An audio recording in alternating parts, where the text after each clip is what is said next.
For decades, great and terrifying forces, agile technology startups, brutal market regulators, and the unforgiving algorithmic bloodhound of Wall Street made the exact same fatal error when looking at Yahoo.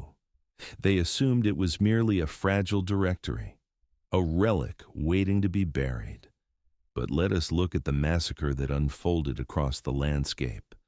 Microsoft launched a hostile takeover attempt worth $44 billion, absolutely certain they could swallow the weakened company whole and bend it to their will. Google and Facebook rose as unstoppable algorithmic disruptors, designing lethal advertising machines explicitly meant to bankrupt the old guard.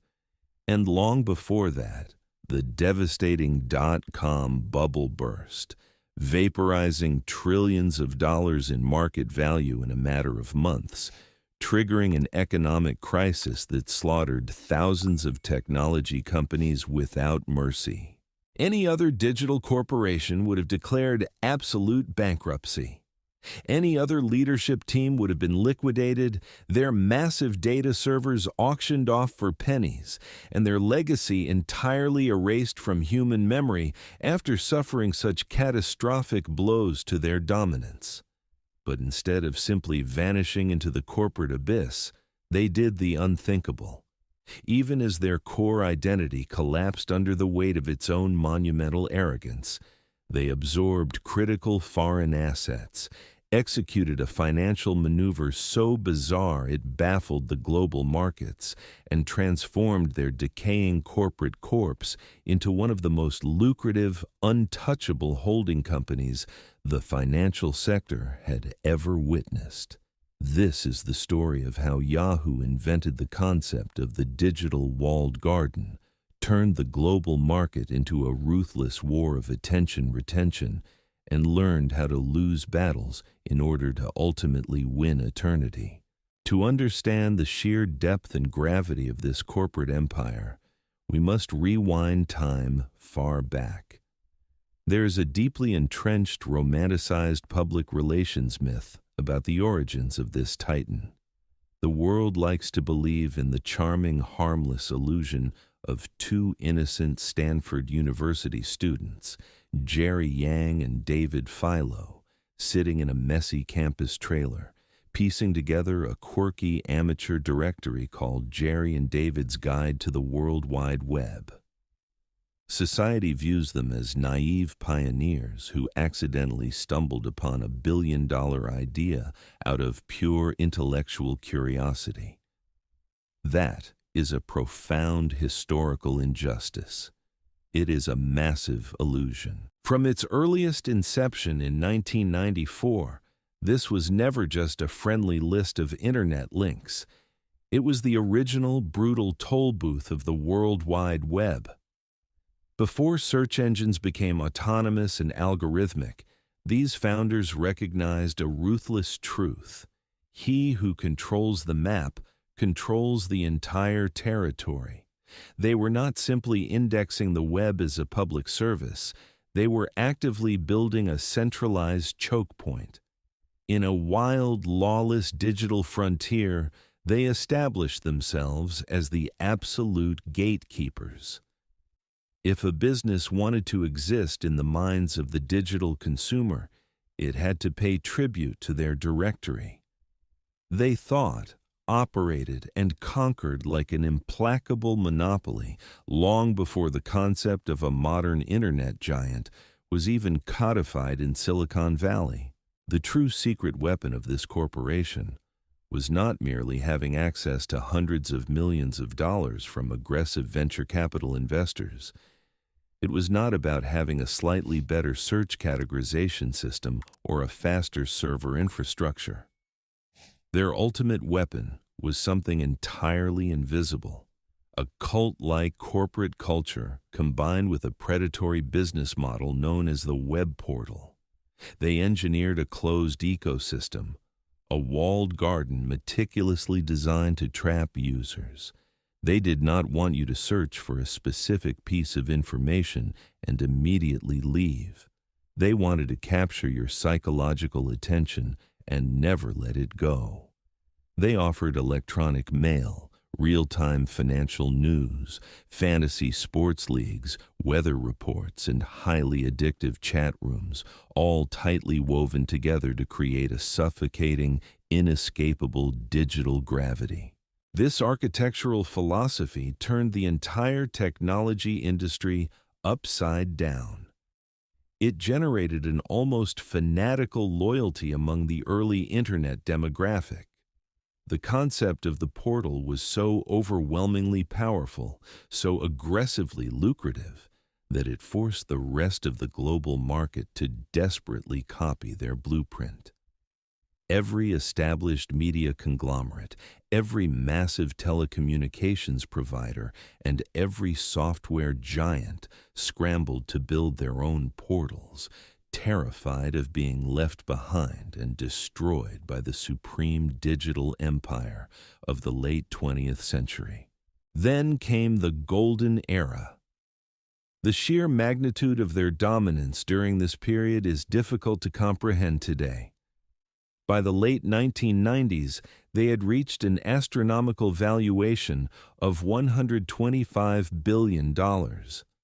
They were aggressively conquering foreign markets, acquiring competitors with ruthless efficiency, and bathing in the absolute hubris of unprecedented success. They were not just a company. They were the undisputed front page of the digital universe. But the higher the ascent, the more devastating the fall. The corporate apocalypse arrived not in a single day, but through an agonizing series of catastrophic decisions and brutal market shifts.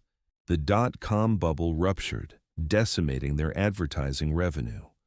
But the true fatal wound was entirely self-inflicted. It was their staggering, blinding arrogance. They had the opportunity to purchase an obscure rising search startup called Google for a mere $1 million, and they laughed the founders out of the boardroom. Years later, they stubbornly refused to buy Facebook for $1 billion. And when Microsoft aggressively attempted a hostile takeover to save them from their own decline, offering $44 billion, the board of directors firmly rejected it, convinced their decaying empire was still worth a premium. They were then subjected to the largest data breaches in human history, compromising billions of user accounts, destroying whatever public trust remained, and culminating in the ruthless expulsion of their own founding chief executive officer by the board of directors. It seemed like the definitive end of the brand, a pathetic collapse into irrelevance. Yet, here lies the grand corporate plot twist. The survival mechanism of this behemoth was something the greatest analysts on Wall Street had never anticipated. Defeated in the modern search and social media wars, the company methodically reprogrammed its own existence. Years prior, in a stroke of absolute strategic genius or sheer luck, they had made a quiet, relatively small investment in an unknown Chinese electronic commerce startup called Alibaba. As their own American empire crumbled into dust, that single international asset exploded in value, becoming one of the most powerful corporate forces on the planet. The defeated company destroyed its own identity as an innovative technology creator and cannibalized its own legacy to become a hollow, untouchable financial fortress. They transformed into a zombie entity, eventually renaming themselves Altaba, whose sole purpose was to hold this incredibly lucrative foreign equity. The loser of the Internet wars had effectively digested the immense raw wealth of the Eastern market, ensuring their stakeholders grew unfathomably rich even as their original products died. Let us jump forward to the modern era. The operational remnants of the original company found themselves suffocating once again. The core internet business was sold off to a massive telecommunications conglomerate. Battered by multi-billion-dollar regulatory fines, the relentless innovations of new agile startups, and the general repulsion of a public that viewed them as a massive security liability. But then, the moment of rupture occurred. The brand was unexpectedly acquired by a ruthless private equity giant, Apollo Global Management, for roughly $5 billion. Instead of quietly liquidating the remaining assets and burying the name forever, they executed a radical, shocking change of strategy. They began aggressively carving out profitable, specialized niches.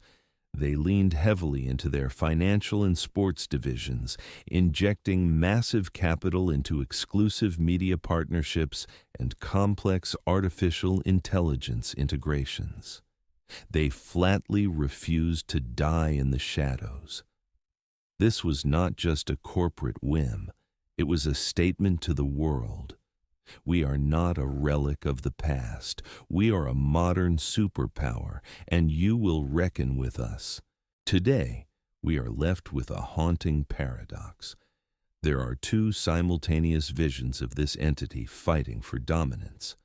On one side, there's the vision of a dystopian, problematic monopoly, a cautionary tale of spectacular arrogance, devastating data leaks, and monumental lost opportunities.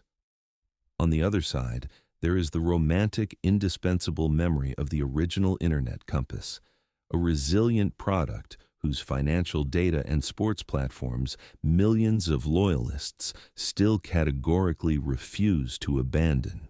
They created the ultimate corporate mechanism of survival. Even when they lose their absolute dominance, they do not simply disappear.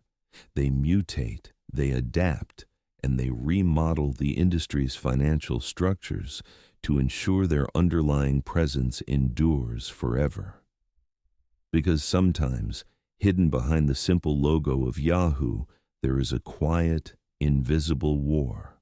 A war between the disruptors they were in the past, the monopoly they are today, and how the world wants to see them.